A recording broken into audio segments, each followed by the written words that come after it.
What's up, kings and queens? It's your boy Dan from Daft Previews, and today I'm going to take you through my favorite picks for the WNBA on this upcoming 4-game slate. Yeah, game day, showing up at practice, attack them, lace them up, get active, lights, camera, then action. If it's your first time checking out the channel, I encourage you to subscribe because I'm dropping winners just like this. On our last video, I gave a couple of picks, and what did we hit? We got the Washington Mystics minus 1.5 points. Cash that. We had Tierra McCowan under her rebound line. We cashed that. We even had a same game parlay with Tierra McCowan. We took her under 10.5 points, under 7.5 rebounds, and we cashed that too. And we also faded Jewel Lloyd, taking her under in her PRA, and we also cashed that. So a slightly profitable day for the Commissioner's Cup. We did have one pick out on that, and we did take the Minnesota Lynx as underdogs, and we cashed that, turning $48 into 138. Now, if that sounds interesting, let's find some more bangers. Let's go. All right, because this is a large slate, well, a large slate for the W, I'm not going to go through every single player the way I normally would. What we're going to do together is we're going to go through Outlier. And if you're interested in looking at Outlier, I've got a 7-day free trial in the video link below. But we're going to go through each game on Outlier and see if we can just find some bangers. I haven't previewed any of these lines, so you'll be seeing what I see for the first time. And then we'll see if we find some bangers from there. So looking at the Minnesota Lynx versus the Dallas Wings, obviously Minnesota heavy favorites. I've seen every man and their dog taking Minnesota to cover in this one, and I don't think that's such a bad play. But we're here to find some player props, so we're straight into the prop section. What Outlier does is it filters everything by the highest hit rate. So what I like to do is find the holy trinity when it comes to these picks, and I'm looking for something with a strong hit rate, strong form against their opponent, and a decent matchup. If we get all those three, we've got a pretty decent short list of picks to go through. So the first player showing up for us here is Orike Ogunbowale. So her points plus assists and her points, they're all coming at a pretty high hit rate. So let's take a look at her real quick. So if you're somebody who just bets on hit rate, then you're probably going to enjoy this video. So looking at her points line, it's 20.5. Now she's covered this in 8 out of 10 in her last 10, and looking at the season, she's covered this in 12 out of 15 games. So she has an 80% hit rate on this particular prop. So you're probably thinking this looks like a great bet. Well, I'd be a little bit cautious around that because Minnesota Lynx, one of the better defensive teams in this competition. If you look at an example, she versus Sun not too long ago, who's also a great defensive team. She only scored 11 points. So matchups do matter. Her form is great. Her line in this one at 20.5 is also a lot lower than what it has been. She does average almost 24 points per game on the season. So she does have a difficult matchup. So I'd be a little bit hesitant taking this purely on hit rate. And if we look at the head-to-head numbers, she's cashed this line in 2 out of her last 5. So if we're talking about the Holy Trinity, recent form against the opponent, and matchup, she's only really ticking the box on one of those. So I'm going to have to pass on Orike Ogunbowale, and we're going to take a look at Alana Smith. So what's coming up for Alana Smith? It's an under in her points at 12.5.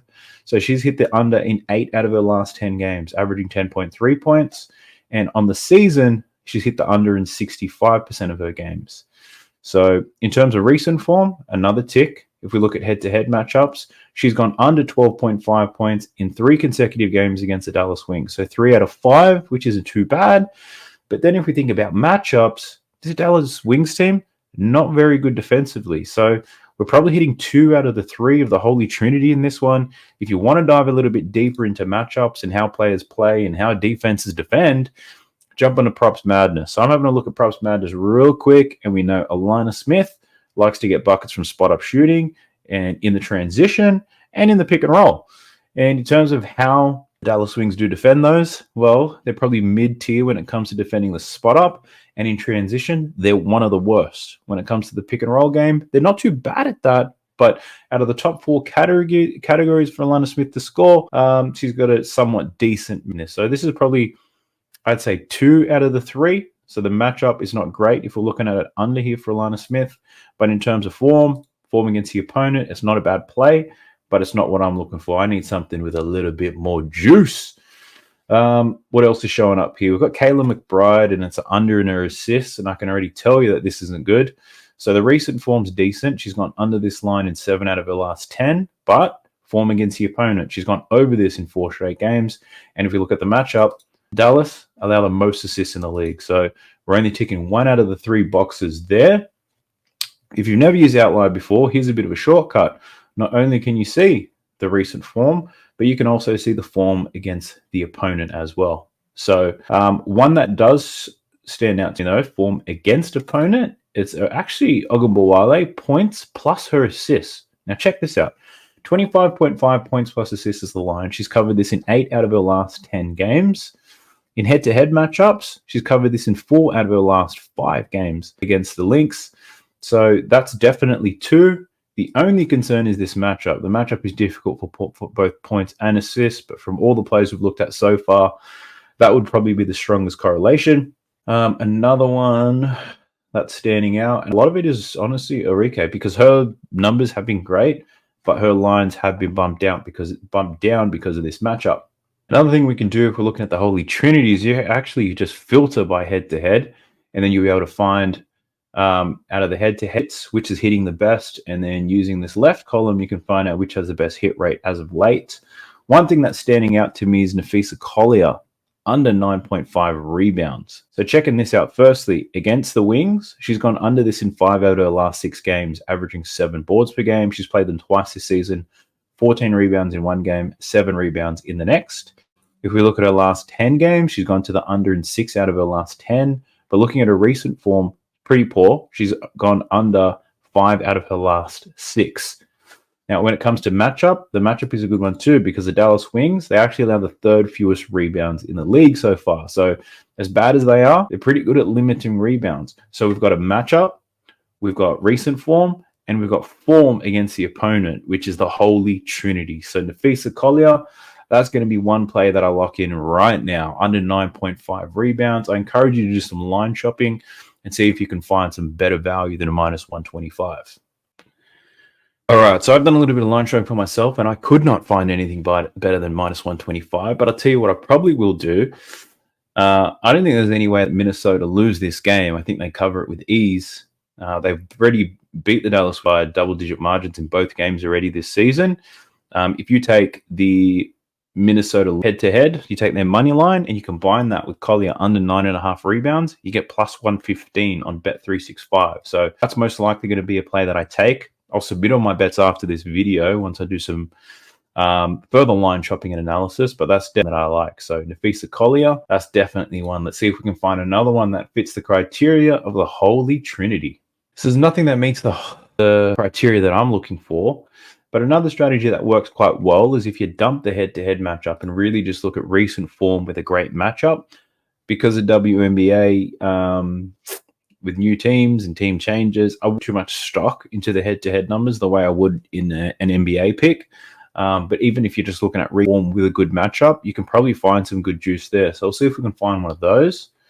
So looking at the last 10 games in terms of form. So here's one right here. So we can look at Natasha Howard, over 7.5 rebounds. It's a plus money play. Now, Natasha Howard's only played a few games this season, coming back off an injury. She's only been with the team this season. She's played 4 games, but she's covered this line in 2 out of the 4 games, which is not crazy, averaging 7.5. This is a plus money play, but the matchup is great. The Minnesota Lynx, they do allow the 2nd most rebounds in the league. And the good thing I like about Natasha Howard is since she's come back, she's played 3 games, 20 minutes, 22. Then her last game, she played 30 minutes. And in that game, she had 8 rebounds against the Mystics. Up against this Minnesota team where they make too bad, if she gets 30-plus minutes, check this out. If we go her last 20 games, and this does include last season, but just to see what she's capable of, in games where she plays at least 30 minutes, she averages 8.9 rebounds. So it's a really good hit rate for Natasha Howard. Head-to-head matchups, these were last season, so I don't put too much stock into that. But I think that could also be good as well. So Natasha Howard, that's going to be one that I look into. So for this game, don't mind Natasha Howard rebounds, but also under her rebounds. All right, so we're jumping to the next one. It's the Las Vegas Aces versus the Chicago Sky. So all 4 of these games, you've got a pretty heavy favorite in. One thing you could play is just all the favorites, put them all on a parlay for money line. You probably get close to +100. Something I might end up doing, being such a degenerate at times. But looking at these teams, no major changes to their lineups, which is good. So a lot of the data we're going to see should be pretty consistent. I think the major deal is that the Aces, Chelsea Gray's been back for a few games now. She's back in the starting lineup, which could mean more minutes, but what that could also mean, less opportunities for your Asia Wilsons and Jackie Youngs, perhaps. But I'm going to assume that their lines have moved anyway. So looking at the Holy Trinity, trying to see if we can find something. I've got the first filter on head-to-head to see what the head-to-head numbers look like. We're not going to get the Holy Trinity in the game, unfortunately, in terms of head-to-head and recent form outside of Dana Evans. So Dana Evans, you can get her under 1.53 pointers. It's minus 216 though, but the hit rate is really good. 5 straight games against the Aces, she's gone under. This season, she's gone under 9 of 15. But the matchup, it's still not terrific for this play, so I wouldn't even bet it. The Aces, they do give up quite a few 3-pointers. They're very strong at defending on the inside. 3-pointers, not so much. So we're probably going to have to settle with 2 out of the 3 of the Holy Trinity. We're going to be looking at recent form. We want great form, and we want a good matchup. So let's get the filters happening. We'll look at the last 10 games, and then we can see if we can find some value from there. So looking in the last 10 games, what are the good looks that we see? So you didn't have to jump into every player if you're in a rush. You can just look at this home screen and get a good idea of what you like. And all you're looking at here is this column here that's filtering the best hit rates in the last 10. And you're also checking to see the opponent rank to see what the matchup is like. So one that comes up is Chennedy Carter. We can take a look at her. 15.5 points is her line. Minus 140 to the over. Now we can see she's cashed this in 7 out of her last 10 games. So since she's joined the starting lineup, she's cashed this in 4 consecutive games. So that's quite good. Playing in her first season. So she's covered in 7 out of 15 games this year, which is not terrific, but you can see there's been a big bump in her minutes over her last 10 games. So looking at her last 10, 70% hit rate, 16.4 points. She's playing at least 25 minutes. So you could just filter her season by 25 minutes and check that out. When Chennedy Carter plays 25 minutes or more, she's covered this line in 7 out of 7 games, right? So the hit rate is excellent. In terms of the matchup, the Aces on the season, they're sitting in the bottom 4 in terms of points allowed. The concern that I have is over the last few games, the Aces have been great, but at the same time, their competition has been great as well. So they probably stepped it up for them. This Chicago Sky team, not the best offensively. I still don't think this is such a bad play. So she's got a great matchup. I mean, the matchup's not bad, is what I'll say. Form, minutes, and opportunities, those are looking terrific. If we ever look at Props Madness to see how she scores, she don't shoot many threes. She gets a lot of mid-range and a lot of stuff within the paint. She scores a lot in transition. Now, that means it's a difficult matchup. The Aces pretty good at defending players in the transition, but she does score in spot up, gets to the line, off handoff as a pick and roll ball handler. So this matchup with Chennedy Carter, it is not bad. What I don't like is the odds at minus 140, but I'll put this on my short list of ones to look at. I think the Collier play I probably like the most so far from the first game, but let's put that on our short list. Doing the same type of analysis, what do we see? Looking at recent form, we're looking at Jackie Young under 2.53 pointers. So Jackie Young's gone under in 7 out of her last 10 games. She's averaging 2.1. The Chicago Sky, tough matchup. They allow the 3rd fewest 3-pointers made on the season. Head-to-head numbers, she's gone under in 3 out of her last 5 against the Sky, but she's yet to verse them this season. Another thing I like to look at is volume. So she's attempting 6.5 attempts. So if she needs to make 3 of these and she's attempting 6 attempts, we're looking at a 50% outing for her. She's only shooting them at 32% this season. So in order for her to hit this number, she either needs to see a big uplift in her percentages and shoot 50%, or she needs to see her volume go up, meaning she needs to take 8 to 9 3-pointers. So you can see in the games where she's covered more than 2.5 3-pointers. In this game, 13 attempts, 54% from the field. But I was against the Mercury, not very good at defending on the perimeter. This next game here against the Lynx, she was 3 from 5. She shot 60%, which is an outlier. This game, she shot 3 from 9. So the volume was super high against the Fever, but the Fever don't defend the perimeter quite well. And the game prior to that where she hit was against the Spark, where she shot 4 for 9. So again, volume.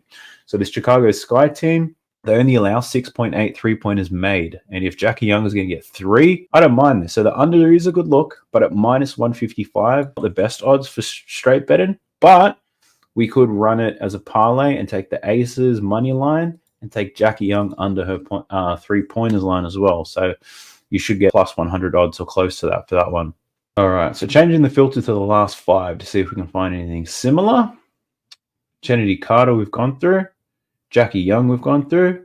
All right, and there's nothing else that is peeking out to me. But the other strategy you can use is you can apply some knowledge. If you're familiar with these players and how they play and what could potentially happen, I think one good look here is to fade Angel Reese. Now, she just had a career high in points.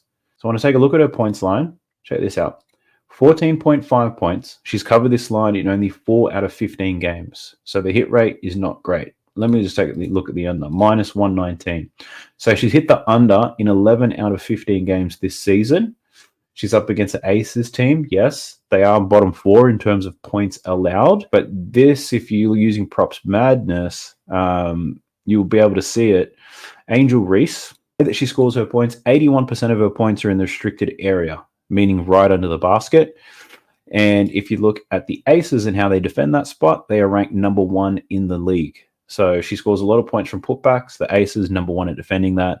She scores a lot in transition. The Aces pretty good in transition as well. She posts up a little bit, and the Aces are good at defending that too. So I think taking the under for Angel Reese, 14.5 points after a career high 25 might be a good look here. She got 36 minutes in that last game. She was 8 from 12. She's not going to shoot that type of percentage against the Aces, and she was 9 from 11 from the free throw line. This Aces team, mid-tier when it comes to free throws allowed, but I can't see Angel Reese dominating offensively like she did against Indiana. She'll also be the one defending Asia Wilson in this one. And Asia Wilson, a bit of a free throw merchant herself. So Angel Reese could find herself in a little bit of foul trouble. She's no stranger to it. Check this out. Look how many times she's hit 5 fouls, meaning she's flirting with some fair. I don't mind the under here for Angel Reese, so that'll probably be another pick. Let's jump into the next game. Let's talk about Sun versus the Mystics. So again, another one-sided game. Sun, one of the best teams in the league. They've lost 2 straight. They're not going to make it 3 against this terrible Mystics team. Let's take a look at, let's see if we find the Holy Trinity. Head-to-head filter first. Now, what we're seeing here is Alyssa Thomas under 7.5 assists, and this might meet all 3. So check it out. Against the Washington Mystics, she's gone under in 6 consecutive games. One of those games was this season. No, sorry, 2 of these games were this season. 6 and 7 assists for Alyssa Thomas. So we've got one of the Holy Trinity. Now we look at the season. She's gone under in 10 of 16 games. We look at recent form. Check this out. 7 out of her last 10 games, she's gone under 7.5 assists. So that's 2 out of the 3. And then we look at the matchup. The Washington Mystics allow the 3rd fewest assists in the league this season. So if you're short for time, this is the strategy that I use to get some bets down. And at first glance, Alyssa Thomas, under 7.5, the boxes. The Holy Trinity. Let's go. All right, let's see if we can find another one.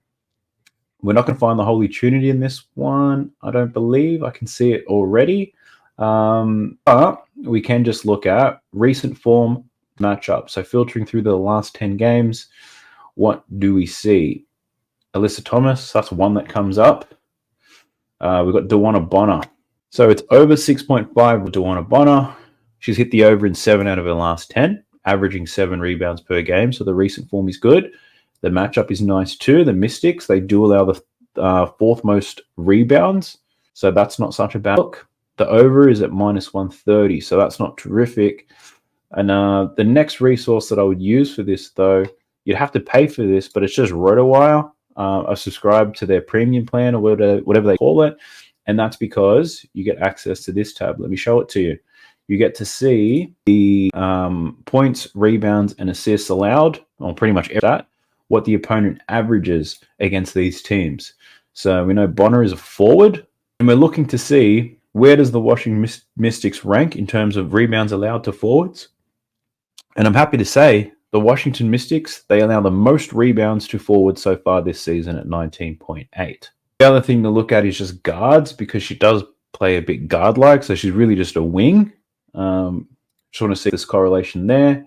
And we see Mystics, they allow the 4th most rebounds to guards. So what we can determine from all this is that Dewana Bonner does have a good matchup to get some rebounds. So the over 6.5 boards for her, something that's going to my short list. and something for me to consider. Now, I'm not going to bet every single one of these because that's a bit degenerate, but this is how I get a short list of plays that I like. Checking else what else there is in terms of good recent form with a good matchup to see if anything stands out to me. So those two, probably the ones with the best matchup. The next thing you could look at is just what I don't like betting on just recent form alone because that's the most casual take you can think of. But you can sort by matchup, meaning opponent rank, and see if you can find some correlation. Sometimes a good matchup versus a good matchup and form against the opponent, especially for some of these girls who've been in the league for quite some time, that could be fruitful. So one thing that's standing out to me here is Ariel Atkins. You can see the matchup's going to be difficult as hell for this whole Mystics team, especially Connecticut coming off 2 consecutive losses. They tend to shut down a lot of star players, especially some guards. So Ariel Atkins has my interest here. And we've had a lot of success on betting the under when these guards do play against Connecticut, and with a whole lot of success. We had Jewel Lloyd in the last one. We took her under in her PRA, which cashed. So Atkins, under 14.5. It's only cashed in 5 of the last 10, which is not terrific. 8 of her 17 games this season. So the form this year, this doesn't correlate well with, but head-to-head form, she's gone under this in 6 consecutive games against the Connecticut Sun. She's playing 28 minutes a night in those games, attempting 10 shots. This season, she's getting 31 minutes a night and attempting 13.1 shots. So a slight increase in her opportunities, but in saying that, she hasn't even gotten close to this in the past. Her shooting numbers are woeful, 26% when she's up against the Connecticut Sun, and that includes 2 games this year where she scored 8 and 9 points. So the matchup difficult. The Sun allow the fewest points in the league. If I use RotoWire, I'll be able to see if I'm looking at guards and how much points they allow. The Connecticut Sun, they rank number 1. They allow the fewest points to guards this season.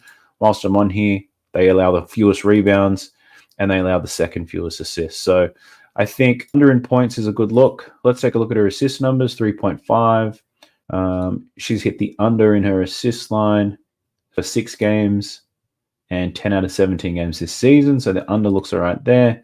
And then her rebound line.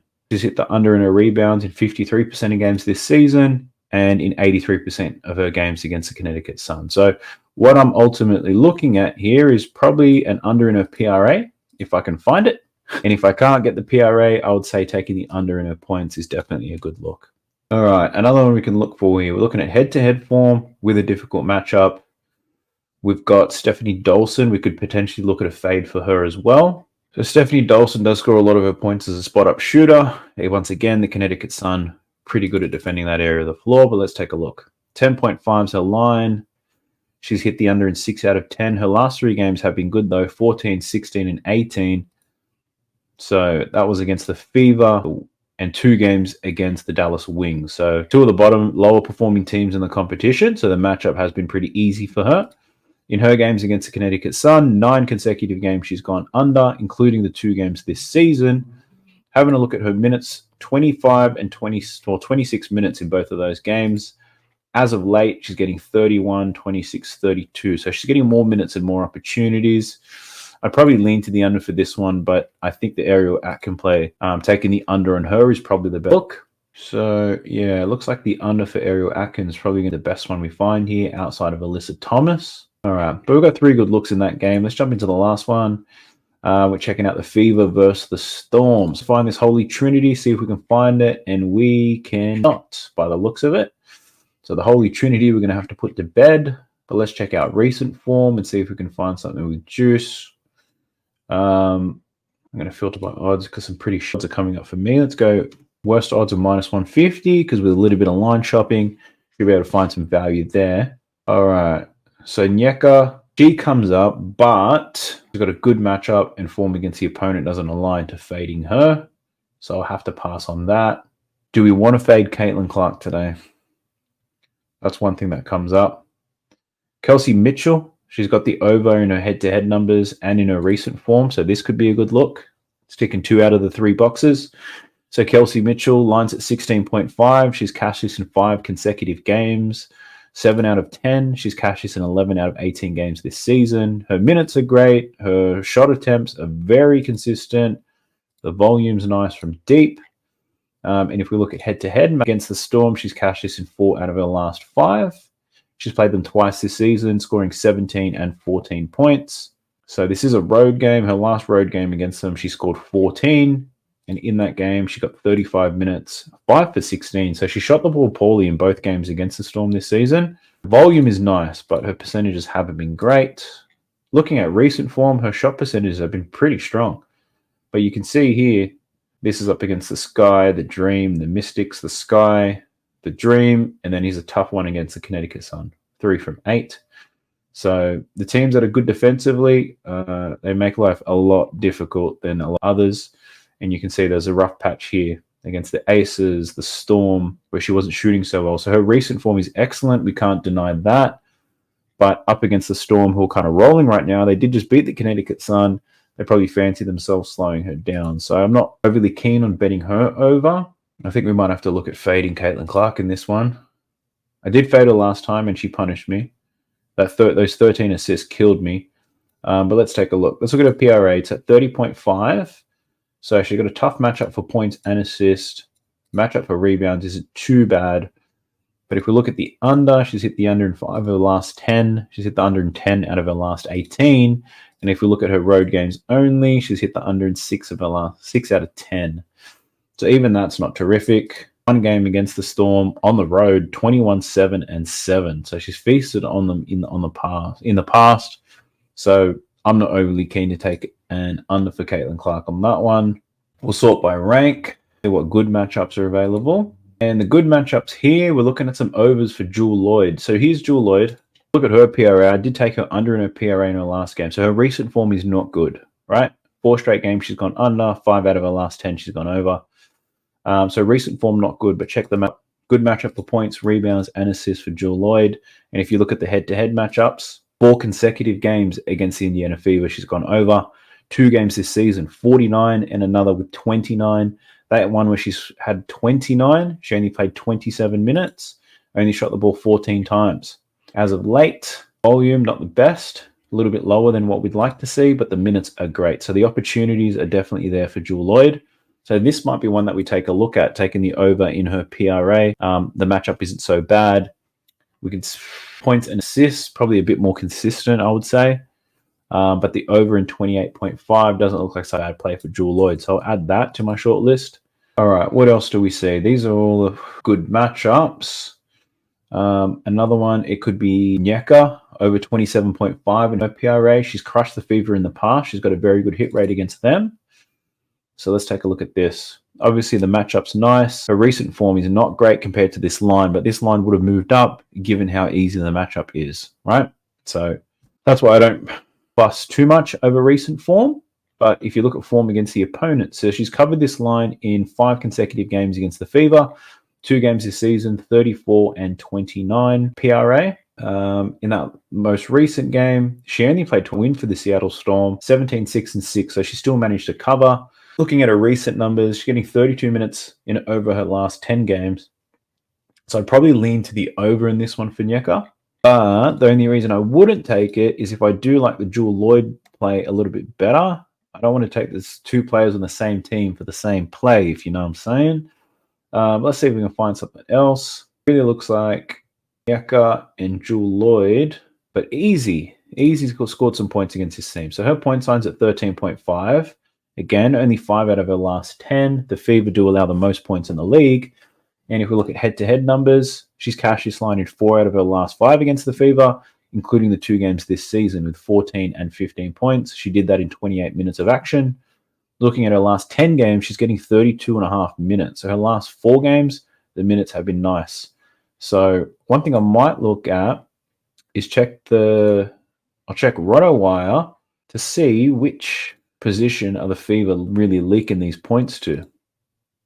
So the Fever allow the most points to guards, they allow the most points to forwards, and they allow the 4th fewest points to centers. But in saying that, there's not too many centers in the league, so they may not have come against too many. And Easy is a forward/center. So I think the matchup's not too bad. If we're looking at a bitch-ass parlay, I might look at something for Easy. But I think Jewel Lloyd probably still the best one on this particular game. Another one that's kind of speaking to me here based on the numbers is Aaliyah Boston, and to take her under in her rebounds and assists. So that's only hitting 5 out of 10 games. That's not very convincing. And if you look at her head-to-head numbers, under's hitting 3 out of her last 5. Matchup somewhat difficult, so no, I'm not overly keen on that one, so I'll pass on that. Just checking to see if anything else stands out to me here. Let me filter this by head-to-head real quick. So Aaliyah Boston, you could look at it under in points and rebounds. So the under in points and rebounds is cast in 5 straight games against the Seattle Storm. So there's that. Matchup is somewhat difficult. Looking at her recent form, though, her last 6-7 games, she's been an absolute monster, killing this line. So yeah, I'd probably be a bit hesitant betting on that. This is why I look for the Holy Trinity, which is all 3. 2 out of 3 can get you close to water, but if the third one's not there, you probably don't drink it. So we've got Jewel Lloyd for her 3-point prop. She hasn't been shooting quite well, but the matchup is nice for that. And then we obviously have Kelsey Mitchell over her points prop. So we did look at that. I'm just not sure whether I can take it or not. Yeah, so another one could be rebounds for Nyeka. She's covered this for the last 5 against the Fever. This season, she's 6 out of 13, so there's no strong correlation. In home games, though, she's covered in 3 out of 5 home games. But again, I don't want to be forcing some plays out. A lot of the time when it comes to betting, the harder you look, the harder it is to find a good play, to be honest with you. So if you want to take it easy like me and you don't want to spend 4 or 5 hours, because I've done it before, 4 or 5 hours previewing, trying to find the best plays possible, believe it or not, you still end up 50-50 a lot of the time. So yeah, I don't think there's any need to really force it. If I take a look at my list of leans right now, I've got 1, 2, 5, 8. There's 9 players which make a list of leans. So what I'm going to do now, I'm going to try to break these plays down using some other tools, see what I like. I might run it through my AI model to see how that correlates. And then I'll put my best plays in the pinned comment. For those of you who are unwinnable, you'll probably get that first. So if you haven't already, check out my winnable. The link for that's in the video description below. But my Lord, it's been 40 minutes already. But it's good to be back. I hope you guys are all doing well. Like, subscribe, give me all that love. You know what it is. Boy, Dabble, Rebet, Chalkboard. If you don't have access to those apps, I've got a link in the video description below. You get a deposit match. You get free money when you sign up, and it supports me. Let's go.